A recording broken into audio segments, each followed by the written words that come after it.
yeah, you know, Tim, the cream always rises to the top.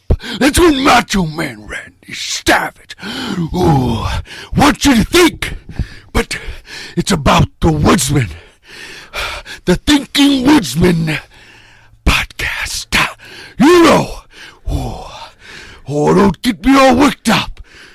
Oh, yeah. Randy, with all due respect, I thought you were dead.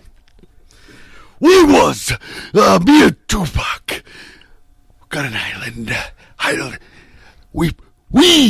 You know what an island is. An island. Mm-hmm. We were Tupac. Yeah. Yeah. And you were dead. But you're not. You know what I'm saying? Like, that's what it's all about. The cream always rises to the top. Yeah. Yeah, so we have Macho Man Randy Savage, reanimated corpse, with us. You're listening to the Thinking Woodsman podcast. Ooh, yeah.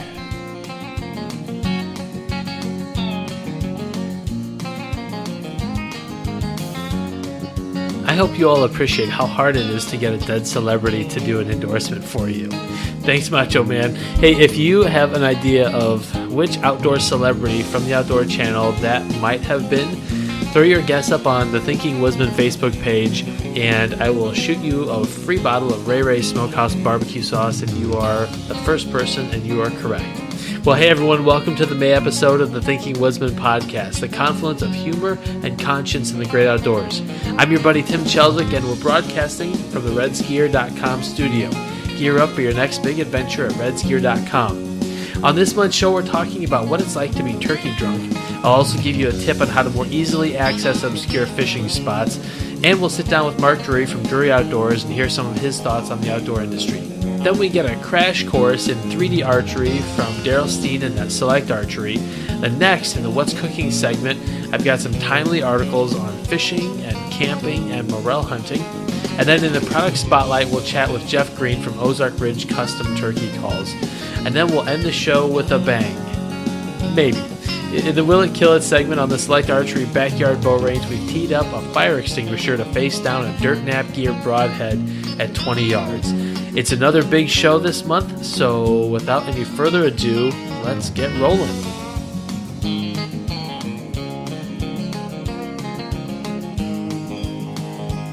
Before we jump into the big idea for this month, I just want to take a moment to say a few things about the podcast.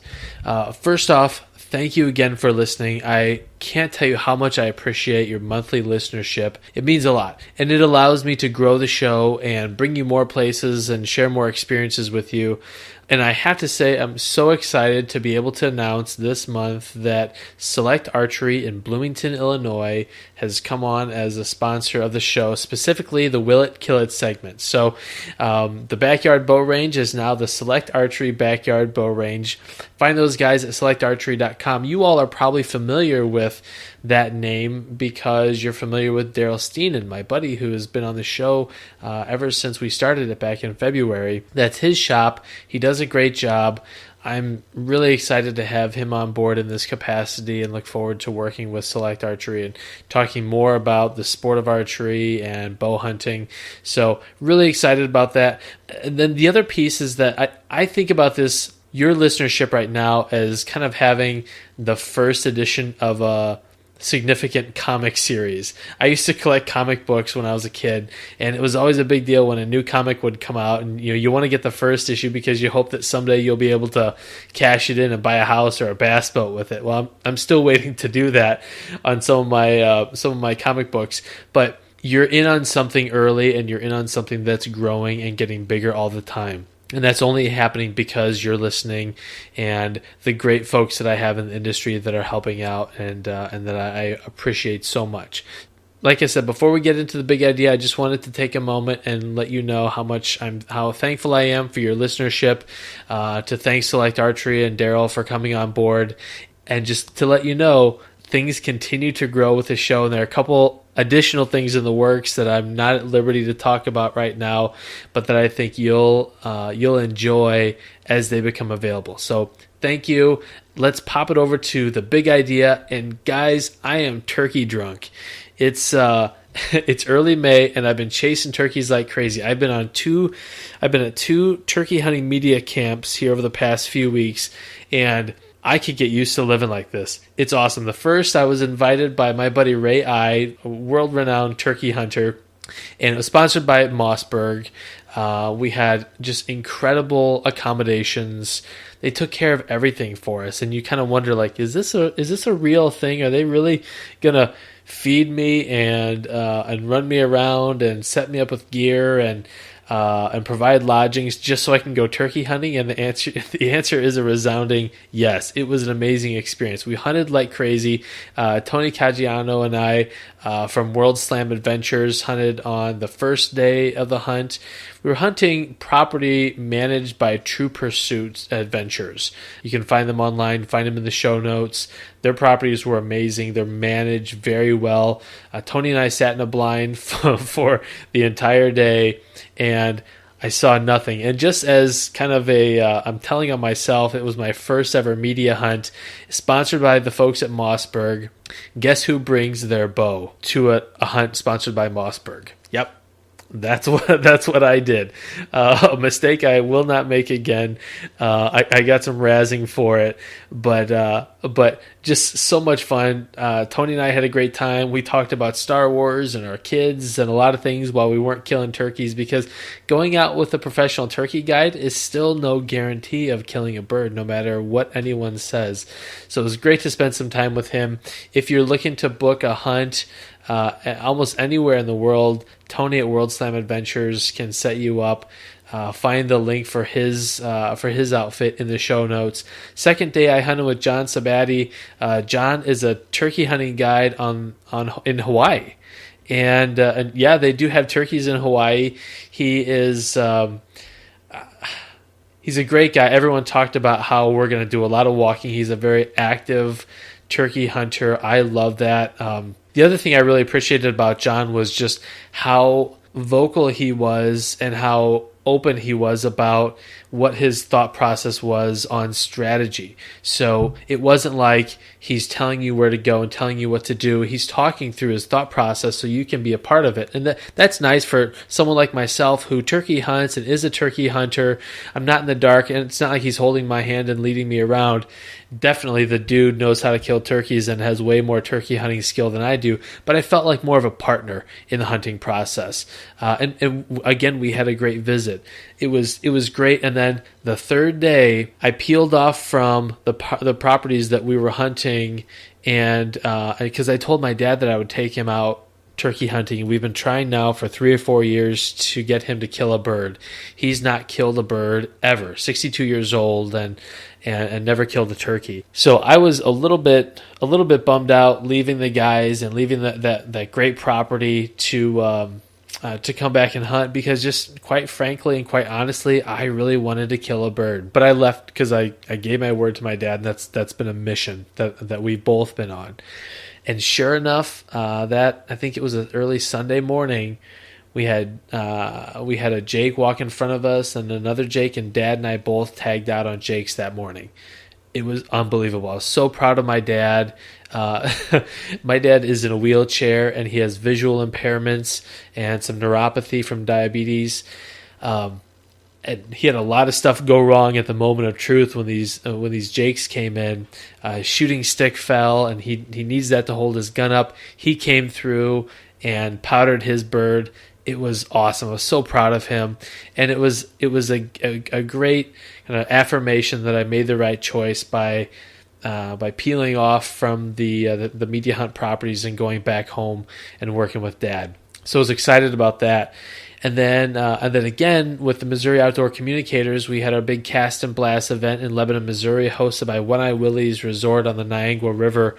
We'll talk more about that at a later podcast. There's so much to get into. But again, another 3 days of hardcore turkey hunting, and you guys will hear the interview with Jeff Green coming up from Ozark Ridge Custom Turkey Calls. He and I hunted on one day, and I'm tired. I know that very few of you are going to have much sympathy for me, from turkey hunting myself into exhaustion. But man, I am tired. The early mornings and staying out till 1, because if I don't kill a bird and I'm already out there, I'm not going to leave early. I figure I've already put the time and the effort to get to the property, to get set up. I'm going to stay till the buzzer blows. So it's a solid 1 o'clock, and then by the time you get home, it's 2:30. The day that Dad and I both killed birds, I didn't get done cleaning those birds and mounting the tail fans until probably 3 in the afternoon, and I'm just tired. I love turkey hunting so much, but these three or so weeks of spring turkey season have me running ragged. If you want to read a little bit more about my experience being what I call turkey drunk, there's an article called Turkey Drunk on my website, thethinkingwoodsman.com. But man, is it a crazy time of year? What? There's talk about Missouri maybe extending the turkey hunting hours. I would love to be able to go catch a bird as it's going back to the roost, but I think practically speaking, it's better that I have a deadline during the day where I have to stop and go home and get some stuff done around the house and take a nap or two also. So I'm turkey drunk, and I'm still recovering because turkey season is not yet over. If you want more information about the outfitters, the sponsors that put on the event, those links will be in the show notes for the May show here. But it was an awesome time. I have so many people to thank, so be looking at the show notes for that. Chances are you're turkey drunk right now too, but my suggestion to you is embrace the drunkenness. It only happens for a short time during the year, and you don't want to end the season with regrets. You don't want to think, oh boy, if I just would have went out one more day, I would have maybe had a better shot. Put the time in now. You can rest once season is over. Take the summer off, do some bow fishing, get ready for the upcoming archery deer season. And that is this month's big idea. I'm turkey drunk.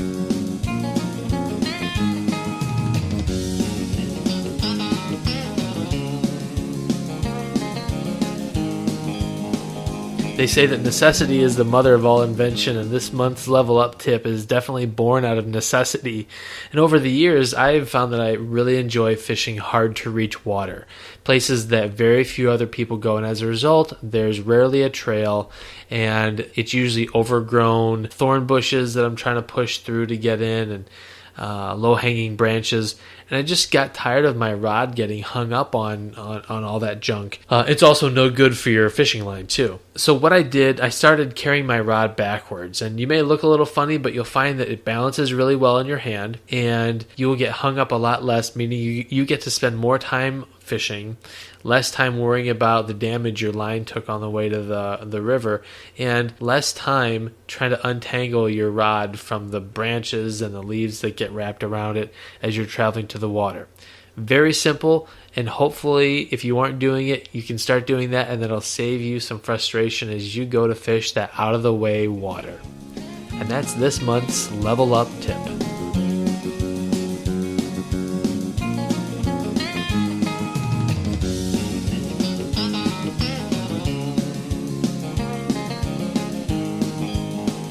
All right, Mark Drury is in the RedsGear.com studio. Mark, thanks for joining us today. My pleasure. So happy to be here.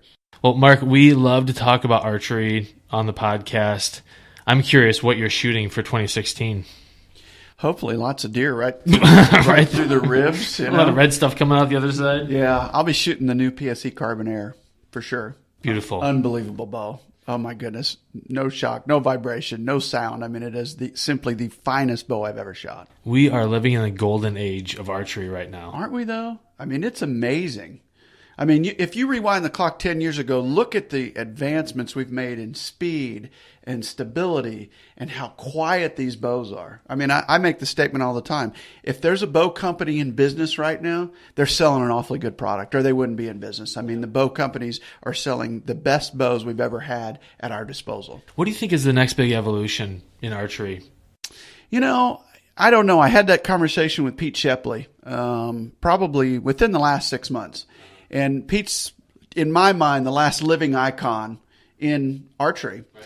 And he said, you know what? We're at about 90 to 95% efficiency as far as these bows are concerned. He said, it's going to be hard to get that next 5 to 10%. So it's going to be interesting to see what innovations we have. I suspect different materials.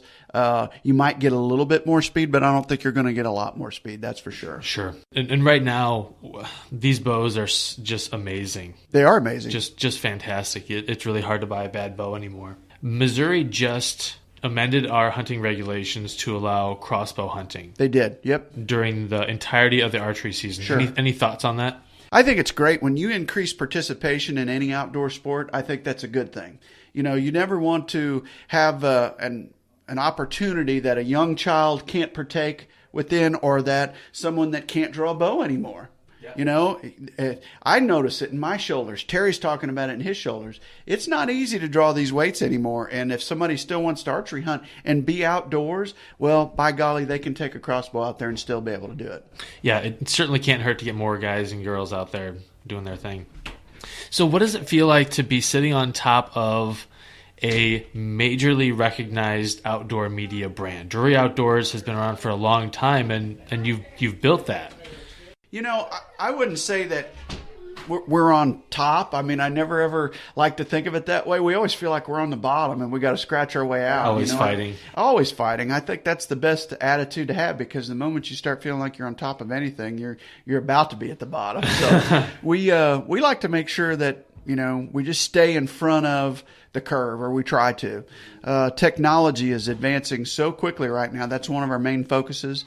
And I thank goodness every day for Matt and for Taylor, because they both have an extreme passion to do what we do, not only in the outdoors, but from the business side. And they kind of get this paradigm shift we're going through with social media, Twitter, Instagram, Facebook, etc. And they're leading us into the next generation, or the next evolution with our company, because in 2014, we were in about 30 million households with our outdoor shows, 4 different shows. We had about 70 million online impressions. In 15, we were in about 30 million households again, but our online impressions were 655 million. That is an amazing shift northbound. And the best part about that, a lot of those are new eyeballs. I can go on to our social accounts and read the comments and look at what people are saying, and I'm like, these people haven't been watching our TV shows. They're young people following Taylor, young people following Matt, and that's very different from what Terry and I are used to over the last two and a half decades. Do you think that there's a near-term solution to get more hunting media on our streaming services like Netflix and Hulu? Because there's very little out there. You know what? And I don't care. Because there's YouTube, there's Twitter, there's all these mediums that are straight in these people's hands, and if they want it, they'll find it. Absolutely. It's amazing how many new eyeballs we're introduced to on a daily basis because of social media. We started our YouTube channel like 6 months ago, or at least started doing DOD TV within that YouTube channel.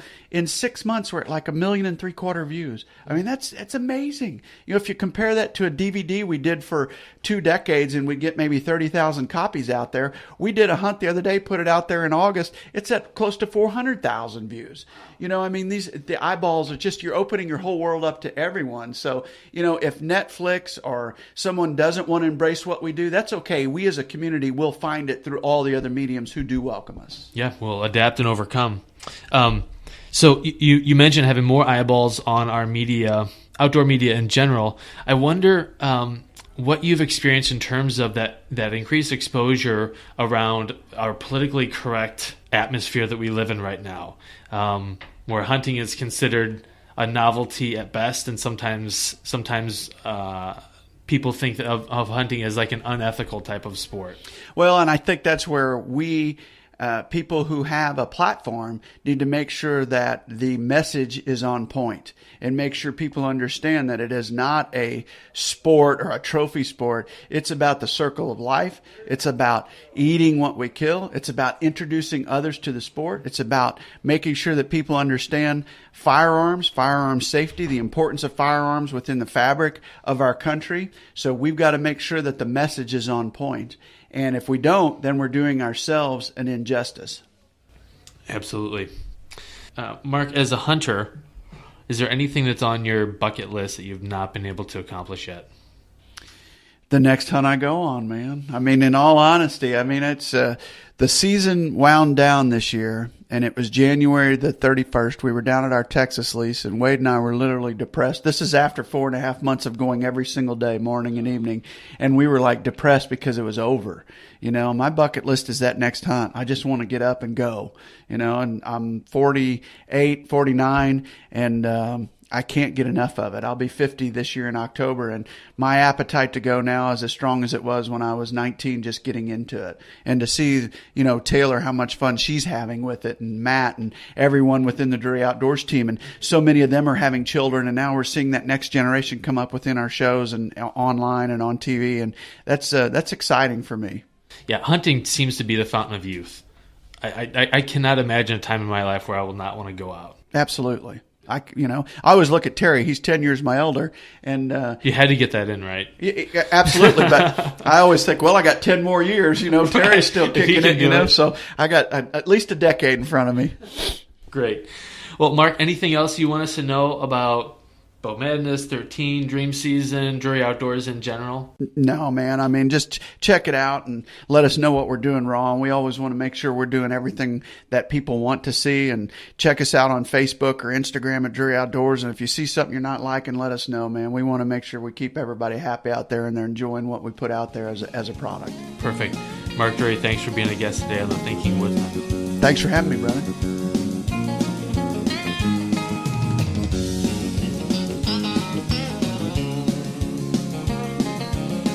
Hey everybody, welcome back to Thinking Woodsman podcast from the redsgear.com studio. And back with us again is one of our favorite and regular guests, Daryl Steenan, owner and operator of Select Archery in Normal, Illinois.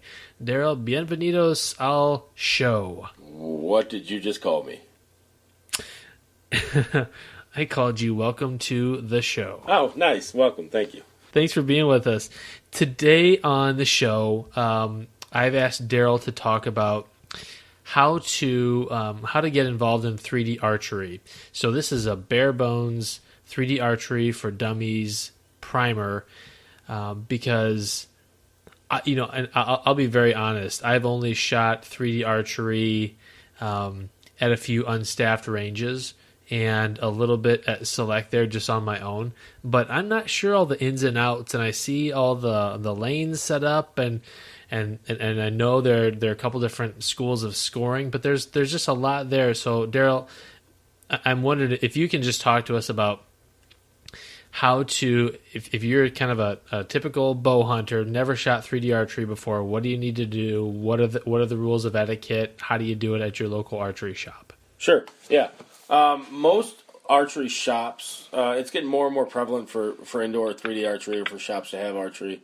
3D archery on site, but most of the time you're going to find a local club. A lot of your archery clubs are going to be putting on 3D shoots over the summer. Some of your bigger clubs are going to have indoor shoots over the winter. That's going to be generally your outlet. And really, I mean, 3D archery is so completely diverse across the country. It looks completely different out east than it does out west. Daryl, if I could pause you right there, can you talk real quickly about what an archery club is and what does membership typically entail in case someone it doesn't belong but still would like to shoot 3D?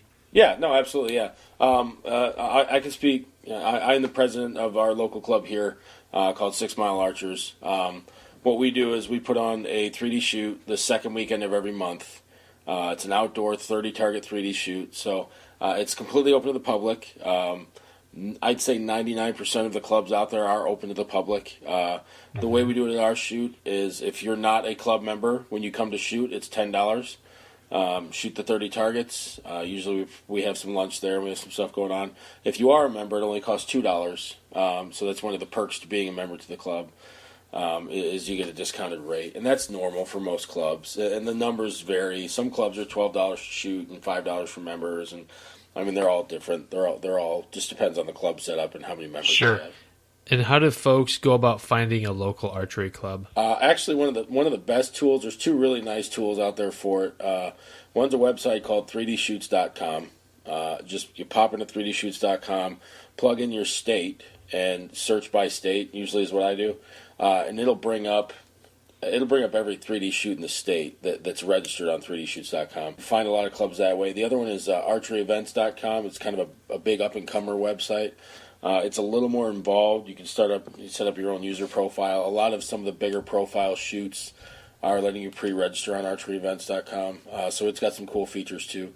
But those two websites are really, really cool for helping you find the clubs. And usually there's a quick overview of that club's affiliation. There's a couple of different organizations that the club might belong to, and the scoring would reflect per that organization. And that's something that you get a little more advanced. Usually I recommend, if you're just getting into 3D archery, just go and shoot it and have fun. A lot of times, if I'm just going to shoot for fun, I don't even grab a scorecard. You're just out there to practice, and I always shoot 3D the same way. I have friends who go and shoot just kill shots, if they want to put it in the vitals. I always shoot for a score, even if I'm not holding the scorecard, just because I'm a little more competitive. By all means, I mean, there's a lot of fun ways to shoot 3D, and they're all a little bit different. Okay, well, let's talk. You mentioned scoring. Let's talk about scoring and the various rings on the target and what they mean. Sure, absolutely. It kind of depends on what the club's affiliation is as to what kind of rings you're going to see and what the scoring on those rings are. The two big ones out there are ASA, Archery Shooters Association, and IBO, the International Bow Hunters Organization. Those are the two parent organizations for 3D archery. IBO shoots usually Reinhardt targets, with we call them center 11s. So you'll have concentric rings. You'll have a vitals area, which will be 8 points. You'll have usually a good sized ring inside that vital area, which usually coincides with roughly where the heart would be, is 10 points. And then there's a ring in the center of that ring that's 11 points. Most of your IBO is unknown yardage. When you get into the higher national level competitions, most of your club shoots will have different classes. If you want to shoot it known or unknown or bow hunter or open, and there's a lot of stuff there that we can go into a little bit later. If you're just going, if you know there's a 3D range nearby and you just want to go with one of your buddies and shoot it for the afternoon, is it against typical etiquette to bring your rangefinder with you and range your targets, or does it depend on what you want to do? No, not at all. There are some clubs that don't allow them on their range. Generally, those clubs are having a qualifier or something going on that weekend that they just don't want them out there to, But if it's a normal club shoot, they just ask that you respect the other shooters. So if you're going to range a target, just keep the number to yourself. If you and your group are sharing a rangefinder, just quietly discuss that yardage. There are folks who are out there practicing their judging, trying to figure out that yardage without a rangefinder, and they don't want to know that number. They're trying to guess, or once you get really good at it, I guess you're not guessing, but I'm still a guesser. You're estimating. Yeah, exactly. It's not even an educated guess. It's just a guess. So IBO is sometimes known and sometimes unknown yardage. IBO and the national level is always unknown when you're at the national level, but most clubs are going to be absolutely just fine with.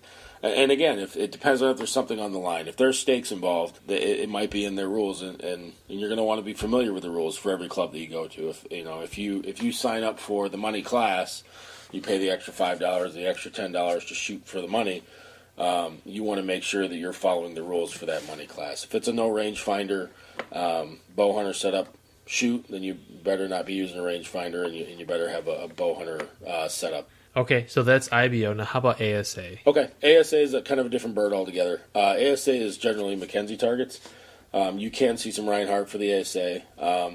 ASAs are going to score lower 12s. So what that means is you're going to have your 10 ring, you're going to have your vitals area, which is 8. You're going to have your 10 ring, very similar to the IBO, and then you're going to have upper and lower 12s, which are much harder to hit, and they mess with your head. Seems unnecessarily difficult. Yeah, exactly. It's a high risk, high reward situation. So that 12 ring is not going to be in the center of the 10. If that 12 ring or 11 ring is in the center, if you miss by a little bit, you still got your 10. You're still shooting even. These ones are going to share a line with the 8. So Generally, you're shooting at the lower unless you call the upper. So there's 2 rings in there. Do you have to call the upper one? You have to announce that you're shooting at the upper one if you're going to shoot Wow, the upper. okay. You can't accidentally hit it. But if if you're shooting at the lower and it's 42-yard shot and you drop out by a quarter of an inch out the bottom, it's an 8, not a 10. So it's a higher risk. There's more gamesmanship to it. When I started shooting 3D, I shot all centers. I shot all Reinhardt. Because we're a little further north, up in the Spring Valley area, Ottawa, all that, and we really didn't see ASA scoring. We didn't see Mackenzie targets. So when I moved down here, it was a lot of learning curve. I mean, there's a lot more to it. How does a person go about determining which scoring rubric Bow Club uses? Generally, it'll be on the scorecard. Anymore, I know at our club, our scorecard has all the rules that we put out there. We're a fun club. We don't have a lot of rules, but we lay out an outline for the way we shoot our club. So is the number one rule have fun? At our club, it is absolutely, yeah, because you're there to practice, you're there to have fun, you're there to hang out with your buddies. We don't have any money classes or anything like that. They're a lot of fun, and I like shooting them. But on the whole, if I'm just going out for a weekend, I have a lot of fun just shooting. Sure. So let's talk about actually arriving at the range or the shop and the actual kind of physical space and what the etiquette on the range is. How do you take your turns, and just walk through all that? Sure. Okay. So let's say you show up with 4 buddies to your local shoot. We'll say it's an outdoor shoot. Generally, as far as the rotation goes, you'll pick an order to shoot in, 1 through 4. And then that order will rotate. So the same guy's not always going first, and the same guy's not always going last. That's generally how you're going to do it. Some guys like to shoot first all the time, and if I've got a guy in my group that likes to shoot first all the time, I'm more than happy to let him. So that's a preference thing. Yeah, put a little flag down there for me. That'd be nice. But that's generally it's going to be you're going to rotate your shooters because that way somebody doesn't have to go first all the time. Because that's tough. If you have tight lanes, if you're indoors, for sure. Or if you're in a club where the lanes are a little tighter, you don't have a lot of timber between the shooting lanes, you need to wait for the group to the left and the right of you to be ready to pull arrows before you head down and pull. And that's just a safety thing. I mean, that's generally pretty obvious. I know our club, we have it spaced out enough to where you don't have to wait. You can shoot your target and go. You don't want to be in anyone else's shooting lane or shooting, even peripheral. It can mess with shooters. As far as etiquette goes, keep to yourselves, keep your group somewhat quiet. I mean, you don't have to be church mice, but just be respectful that there's other shooters out there, and they might be shooting for money. They might be shooting for a Shooter of the Year award or a prize. So be respectful, and same as golf. If you're cheating, you're just cheating yourself. You know what I mean? Respect the rules, and don't get creative with the pen while you're shooting. So there's not necessarily someone there watching and scoring every target. It's really the honor system. Yeah, you're scoring your own arrow, or your group is scoring your own arrows. Any shoot of any kind of importance, any qualifiers, state qualifiers, anything like that, they're going to do what they call breaking the teams or breaking the groups. So if you show up with 3 or 4 guys, they're going to break you guys up and put you with guys you don't necessarily know. That just kind of takes care of that. Sure. Scoring your buddies and that's close enough kind of thing, Because I mean, really, if you want to improve, you need to be honest with your score. You have to be able to show an actual score to show improvement. Okay. And what about timing? How much time do you have at your particular target? I'm assuming you shoot 1 arrow only. How long is it until people start tapping their toes and kind of wondering how long it's going to take you to finish up? That is a touchy one there. That's the problem you have there is you have generally your target shooters are going to take a little more time. They're going to range the target if they're doing, or even judging takes a little bit of time. Set their sight, really kind of take their time with it. And it's not always, it's a generalization, but I am a target shooter. I know that I shoot a little slower than others. Your bow hunters are going to be a little quicker. They're going to step to the stake. They're going to get their yardage. They don't have to move their sight necessarily if they've got a multi-pin sight. They shoot their arrow onto the next guy. They're not in the binoculars. They're not, trying to figure out where it hit or where they need to hit. They're just, they're shooting a shot. And even faster than them are the traditional guys. I mean, they step up to the stake, they pull it back, they let it go. Sure. And they're incredible to watch, and they're a lot of fun to shoot with. But having 3 levels of speed there can cause a little angst on the range. If you've got a group kind of hammering up against the back of your group all day, let them shoot through. Same as golf. Just let them move on through. Usually they'll chat with you for a second while you're hanging out at their stake while they're shooting, and they'll move on through. And folks really do appreciate that, because there's some folks who are trying to shoot quickly. They've got things going on. So be respectful of that. If they're constantly running into your group and kind of having to wait on the main trail, then just wave them through, and that's usually pretty common. Now, you mentioned the bow hunter class. What are the different classes involved in, and where should someone starting out decide to step in at? That could be a whole show in itself, because each organization has 30, 35 classes. I mean, there's a lot. Most clubs are going to have what's called an open class and a bow hunter class, though. Your bow hunter class can vary from club to club. Most clubs now are allowing, it's tough because every club is a little bit different. I know our club allows single pin sights in the bow hunter class, just because that's prevalent around here now. We have more single pin sights in the woods than we do multis for the first time in ever. We put a restriction on stabilizer length, 10 in the front, 8 in the back. Some clubs put a total inch restriction. Some clubs only let you have a 6-inch stabilizer out the back. So know the rules. If you're going to compete, if you're there just to shoot and have fun, shoot and have fun. Nobody's going to bother you. But if you're going to compete, know the rules. And then your open class is just that, it's open. So you're going to have your magnification, no length restriction on bars. Generally, speed restrictions don't come into play on club shoots. When you get to the national stuff, there's some speed restrictions that you have to watch. But I was going to say, so primarily, folks that are just getting involved with 3D archery are probably going to want to step into that bow hunter class, because that's probably the rig that they'll have. Usually, yeah, your entry-level 3D guys are going to be guys have a bow hunting rig, and they want to shoot it in the summer, which is absolutely fantastic. So most of the time you're going to be in that bow hunter class. Okay, cool. Anything else that you think is important for a newbie to 3D archery to know? I seriously encourage it. It keeps your gear in better shape to be using it, and it keeps you in better shape for the woods. I mean, it's a great practice for fall. You see all the situations. You're shooting uphill, you're shooting downhill, you're shooting light into dark, you're shooting dark into light. Things that you wouldn't even think of in the deer woods. You're taken care of, and you can call on that information when it becomes important in the fall. I mean, it's a really good tool. You absolutely know this, how gratifying it is to feel an arrow leave your bow, fly downrange, and stick where you intended it to go. But I just find there's something even more gratifying about watching it go towards the silhouette of an animal, and seeing it hit where it would be a kill shot on a deer or an antelope or whatever. And that's the other kind of fun thing about 3D archery, is that these companies are getting really creative with the types of targets they're putting out. You see feeding deer, you see bedded deer. Yeah, you see about just any situation you might find in the woods, you're going to find in a target. Well, so definitely check out 3D archery if you aren't already, or if you've been a little intimidated by the 3D archery process. The few 3D shoots that the actual organized 3D shoots I've been to, the folks have been super welcoming. Everyone has to have their first time. Everyone is new at something at some point, and archery is just one of those sports where I think most folks get it. They're welcoming, so don't let the intimidation factor keep you away from something that is not only a ton of fun, but will also make you a better bow hunter come the fall. Absolutely it will. Even in the spring. I mean, there's 5 different turkey targets out there that you're going to want to know come spring.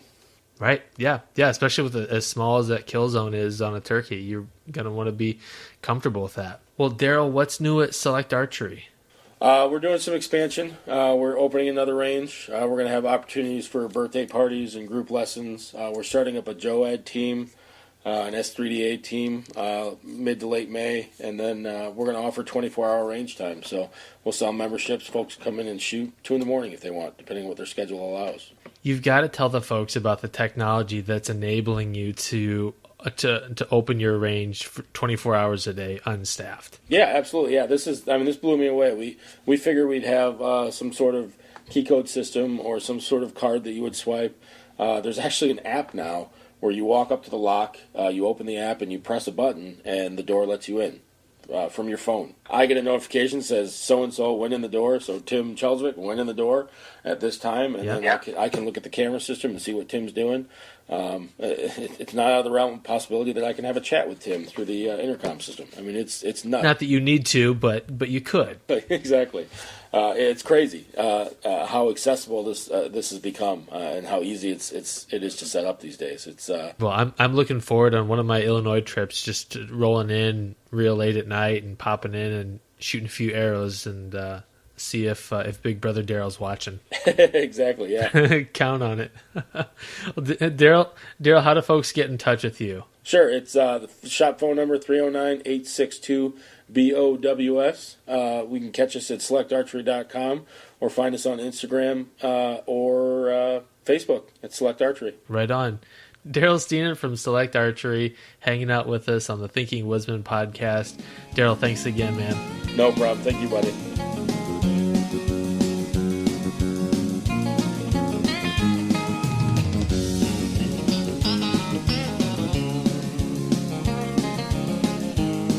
And now it's time for the What's Cooking segment. And in the What's Cooking segment, I talk about articles I've written over the past month. And this particular month, I've written a few about fishing, one about morel hunting, and another about backpacking/camping. So the first one about fishing is called 9 Thoughts Only Anglers Will Get. And it's all about the unique ways that anglers see the world and some of the strange thoughts we have as a result of the fish eye lens that we view our world through. The second one about fishing is called 6 Legitimate Reasons to Not Take a Kid Fishing. Now, we all probably pretty much agree that we need to be taking kids fishing and getting them started in the outdoors, and fishing is a great way to do that. But I make the case that there are 6 circumstances where you should not take a kid fishing. So take a look at that. That's over on the Gear Up blog at redsgear.com. The next one is about backpacking or camping in general. It's called the 6 Modern Amenities You Can Only Appreciate After Having Gone Camping. Now, I love camping. I love the outdoors, and backpacking is a passion of mine. But I have to admit that there are some things I miss from everyday life, and some conveniences that are highlighted when you're on the trail and you're away from them. So go read that and see if you agree. And then finally, different from last month, actual morel hunting advice. There's an article called Gear Up for Morel Season. Now, some of you in our more northern listening states and into Canada, your morel hunting season is still kind of in full swing. We're tailing out here in Missouri. But I go through a list of gear that you ought to have, and within the gear is peppered some unorthodox morel hunting tips that I've not seen anywhere else. So contrary to last month's Avid Morel Hunters interview, there's actual solid morel hunting advice in there. So go check that out. That's called Gear Up for Morel Season, and that too is over at the redsgear.com blog. And that is our What's Cooking segment for the month of May.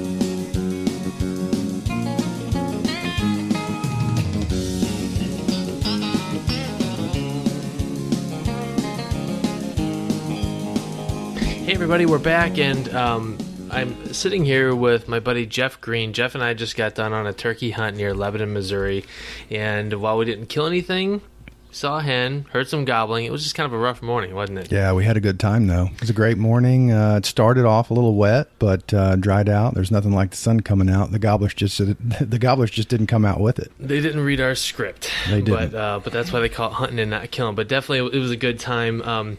As you all know, I like to highlight small businesses, folks that are in the outdoor industry that are making a difference and making some cool and quality, innovative products. Not only is Jeff a turkey hunter, his dad's a turkey hunter, and they've been doing competition calling for years, and they have a company called Ozark Ridge Calls and been making calls for around 20 years, right? That's right, since 1989. What kind of calls are you guys putting out? We've got 8 different mouth diaphragm calls, and then a host of friction calls. We've got 3 different friction calls, and then a walnut tube call that we use to gobble on. So just a wide range of turkey calls. We've also got some instructional video and audio audio as well. So we've been doing it since, as you mentioned, since 1989, and it's a small shop. We're hand making them, virtually one at a time. And it's kind of interesting, the custom call market and custom calls in general is something that's gotten a lot of popularity. You think about Duck Dynasty and some of the other folks that have kind of started in their basement and brought that, to a big business. And one of the advantages of that is that you do a lot of kind of R&D on your own, a lot of quality control on your own. Through mass manufacturing of calls, many times there's a lot of calls I think that get in the package and get sold to somebody that don't sound very good. And what we've found is that, especially with our slate call, our friction calls, like the box call and the slate call, if you don't try that out, test it out, and tune it a little bit, it's not going to sound like you want it to. In fact, we spend hours going through our slate calls and matching the strikers. We also spend a lot of time with our push button call, tuning it just the right way to make it have a full tone yelp, because a lot of friction calls, let's face it, they squeak, and sometimes they're little quiet, squeaky little calls. And if you don't do the right tuning, that call's never going to be what your customer really wants it to be. So we make sure that all of our calls are checked and tuned before they go out the door. Which is really important for someone who's new to turkey hunting and maybe not familiar with what a turkey call ought to sound like. When they get it, when they unbox your calls, they should sound like what they ought to sound like, as opposed to a mass manufactured device. That's absolutely right. I mean, we've got to give hunters every advantage that we can. Probably the most important thing in turkey calling that many of us know that have hunted for a while is turkey rhythm. Good turkey rhythm. You can do a lot bad with the notes and the sounds, but if you mess up the sequence or the turkey rhythm, sometimes that's the worst case scenario. So we want to make sure that our calls sound as good as they can and as realistic as they can going out the door. We tend to focus on our very raspy yelp. The old hen is a raspy hen typically. We have clear calls, especially in the mouth calls, that are a little clear, and various strikers can make a clear tone yelp on the slate call, but we focus on a full tone raspy type yelp on all of our friction calls, and that's hard to duplicate. A lot of slate calls, a lot of glass calls, these ceramic calls tend to be just a little bit squeaky, a little bit too clear, and don't have enough rasp. So we focus on that, and Dad has actually studied violin makers and how to make that wood resonate and what thicknesses it needs to be to make that happen. In our slate call, we've actually got a very thin bottom on the slate call, which resonates very well. There's an acrylic layer, the glass layer as they call it, that's inside. Holes drilled in strategic locations, and he's worked on that call for 20 years to make it right, and it's right. It's a very good call. When you were using that call this morning, and not only did it sound good, it looks like a work of art. I mean, the craftsmanship that went into it, that would be a call that you'd want to keep in your family, like to pass down generation to generation. Well, thank you very much. We've focused on that a lot. Functionality and calling in turkeys is our primary focus. Sure. But it's Missouri walnut. It's made right here in Missouri, and it's a good looking call. Laser engraved turkey on the bottom, Ozark Ridge. The logo is on it as well. And your dad homemade the laser that engraved it. Right? No, he didn't. Well, I'd like to say that he did, but no, he didn't. Yeah, you said that. No, we have the laser engraving done by someone else, but it's a really cool call. Here it is. You want to hear it? Yeah, let's give it a listen. All right, this is with the hickory striker. Some putts, clucks, a little bit of cutting, and then that raspy yelp. The other thing we really focus on, we found that if you don't put the slate and the glass in relationship to the, because slate has grain in it as well. Sure. If you don't put it in there right, you won't get the two-tone yelp. You'll just get the monotone yelp. But if you hear that two tones, the high and the low tone, that's really hard to get with a lot of slate calls. And if you don't assemble this call right, this call won't do it. So we make sure that it's assembled right. The grain goes the right way in relationship to the slate. Yeah. And the glass goes in the right location inside the call. Match that with the perfect striker, and you've got a recipe for success. Yes. Yeah. So these are cool calls, handcrafted in the Show Me State. Ozark Ridge Calls. How about the website? OzarkRidgeCalls.com. We've got a e-commerce website there. People can go there and communicate with us. We've got blog posts there. They can post pictures. They can buy, most importantly, maybe buy our calls. You know, we'd love to sell you some calls. And we're based right here in Lebanon, Missouri. So locally, you know, you can contact my dad. Runs the business, and he's available 417-532-4188 right there in Lebanon. Has lots of folks give him a call, and he can provide the calls, you know, tell him what you need and he'll get it to you, or contact me as well on the website, info@ozarkridge.com, and we can take care of you. Yeah, it's nice to support a company that is run by hunters making a product to support other hunters. So we're always happy to do that.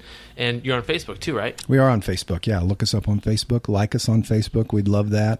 We are always looking for stories as well. You know, good turkey stories. People that have done good stuff with their hunts and with our calls. You know, it's always good to get positive feedback, and we get a lot of that. It's amazing where our calls end up. You know, they start right here in Missouri, of course, in our home shop, and then they end up in Nebraska and Texas and Wisconsin and Ohio and Indiana, and it's amazing to me. We're a small company, so we're not as widely distributed. But when even the best turkey callers, there's a lot of turkey hunters that have been calling for many years, and you know, you tend to be kind of brand loyal, right? You get the perfect call, and it fits your mouth, and or you can run it a certain way on a friction call, and it's just the perfect call for you. It's hard to get you to change, right? But what we found is when people buy our calls, many times, no matter what they've used in the past, we become their favorite call. One of our secrets is we use a very unique latex on the top layer of our specialty call. I mentioned 8 different mouth diaphragms.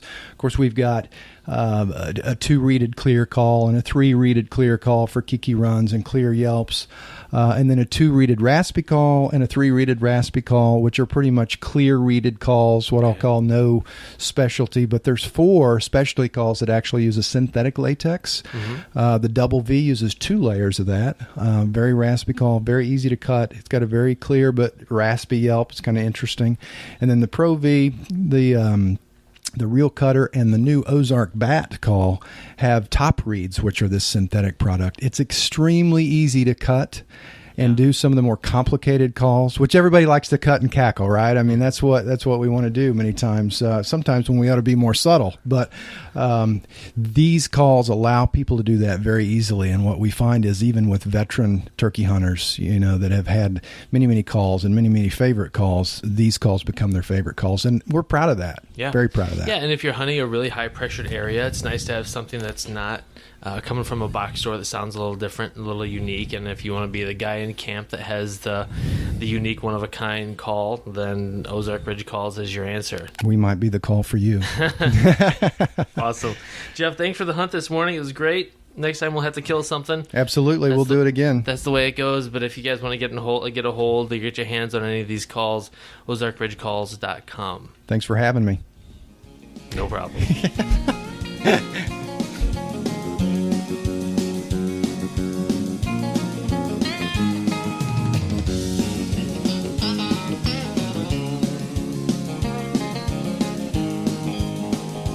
Okay, everybody, we're back, and we're in the Select Archery Backyard Bow Range, and our guest this month is a bright and shiny fire extinguisher. We're going to see what happens when we back out to 20 yards and fire a broadhead tipped arrow at it. Do you think it'll deflect? Do you think we'll get partial penetration, or do you think we'll blow shrapnel into our faces?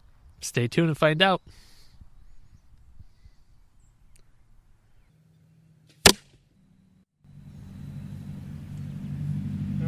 Deflection. Let's see if we can get a dead-on hit. Just a little off to the side.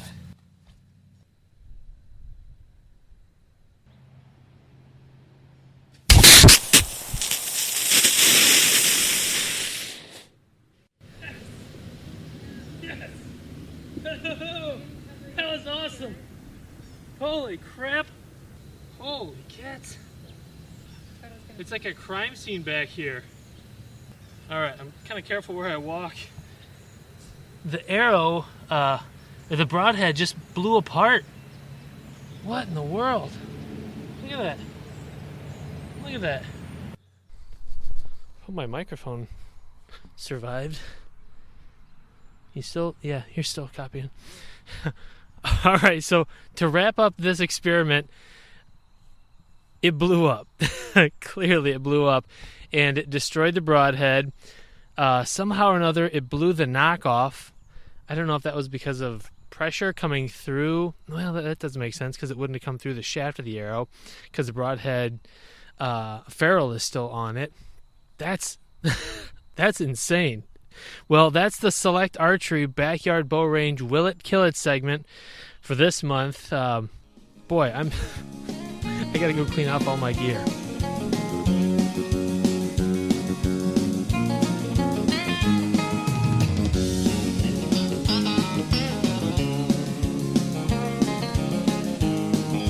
Holy buckets, that was one chunky show. And the Select Archery Backyard Bow Range is still a mess from that fire extinguisher explosion. Well, thanks for joining me. I really appreciate it. Be sure to subscribe to the show so it downloads automatically every month, and share it with your friends too. Also, be on the lookout this month for the start of a bonus podcast series titled Shooting the Breeze. It's kind of like you're having a beer and talking shop with really interesting outdoor industry professionals, only it's BYOB. All right, well, it looks like we're running out of daylight. Sun is set, and it's time to climb down out of the stand and head back to the truck. For the Thinking Woodsman podcast from the RedsGear.com studio, this is your buddy Tim Chelsvik reminding you, I'm thinking it's time you got outdoors.